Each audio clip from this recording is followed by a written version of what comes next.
بسم الله الرحمن الرحیم. به نام خداوند جان آفرین، حکیمی سخن بر زبان آفرین.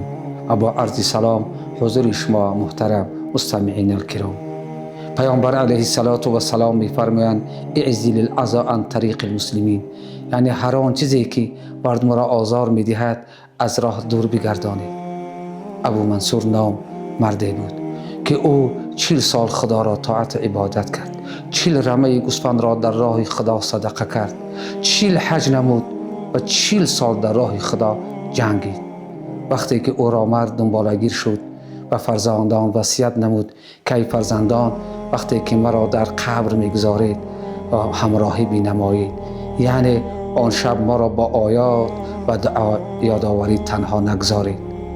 فرزندان آن شب او را در خواب دیدند که روز قیامت شده و او در محشرگاه است. پروردگار از ابو منصور حجت که بیا تا چی دستاویز برای ما آورده ای؟ ابو منصور میگوید ای پروردگارم، من 40 سال تو را طاعت عبادت کردم. خداوند میگوید قبول نیست.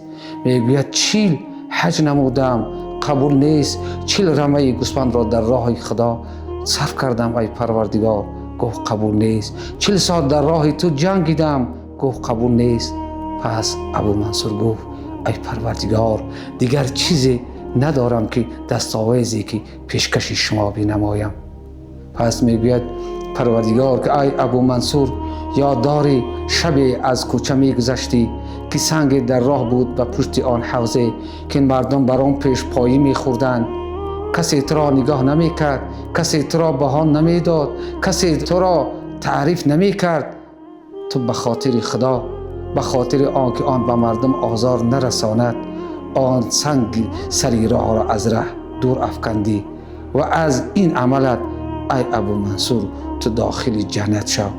پس امروز این ظرف‌های پلاستیکی که مردم ما در راه میپرتایند، یگان فکر اندیشه ندارند. کوشش بینماییم که از این عمل ناصواب و ناشایسته دست بکشیم که شاید سبب هر گونه بیماری ها و سبب آزار مردم بگردد و با عمل اندک خود را داخل جنت بگردانیم. آخر دعوانا ان الحمد لله رب العالمین.